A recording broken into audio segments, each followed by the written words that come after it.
In the middle of the night on February 1st, an 84-year-old widow named Nancy Guthrie vanished from her isolated home in Tucson, Arizona. She was medically fragile and completely reliant on a bedside pacemaker. Investigators found a trail of her blood leading across the front porch.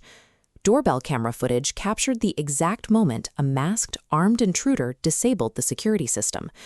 Normally, this is where the physical hunt begins, but the investigation immediately stalled.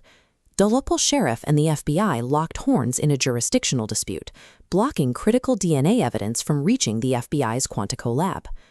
With the crime scene effectively gridlocked, a bizarre digital trail emerged, shifting the focus from physical evidence at the home to communications appearing in public inboxes. Nancy's daughter is Savannah Guthrie, a high-profile network news anchor, yet the kidnappers bypassed her completely. Instead, they emailed their ransom demands directly to local television stations and celebrity gossip sites. By bypassing the family and contacting the media, the kidnappers ensured their demands were broadcast simultaneously to the FBI and the general public, removing the privacy that usually defines hostage negotiations. The first note arrived on February 2nd. It laid out a strict, escalating timeline. Pay $4 million in Bitcoin by February 5th, or the price goes up to $6 million by February 9th. Authorities knew this message was authentic because it contained specific details from the crime scene, like a white smartwatch left on the bedroom floor and the destroyed floodlight in the backyard. Forensic linguists noticed a specific anomaly. When demanding ransom, the author used the abbreviation USD. Americans rarely write USD casually. We typically say dollars. This vocabulary choice suggests a foreign actor or someone masking their identity. This highly specific cryptocurrency demand points investigators toward a specialized motive, an evolved wrench tack. This is a crime where physical violence or kidnapping is used as leverage to force a massive, untraceable cryptocurrency transfer from a wealthy target.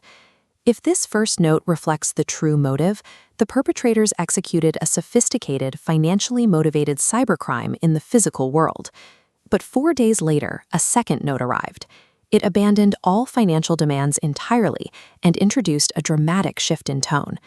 The author claimed they did not realize the severity of Nancy's physical condition.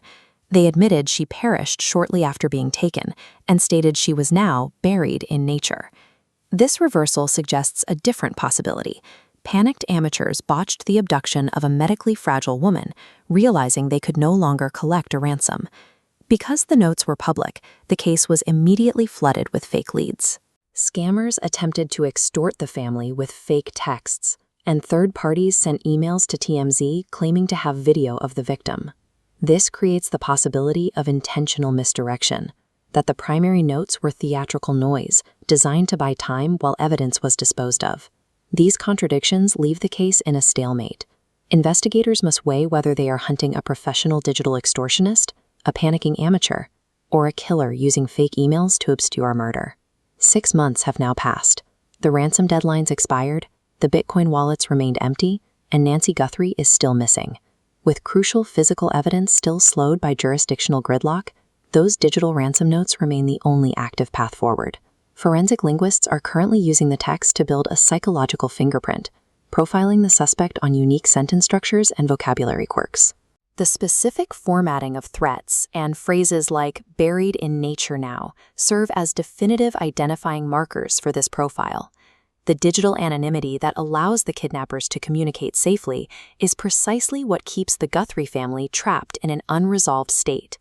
In the absence of a physical recovery, the investigation remains fixed on the text, a few typed sentences that serve as the kidnappers' primary leverage and their only surviving signature.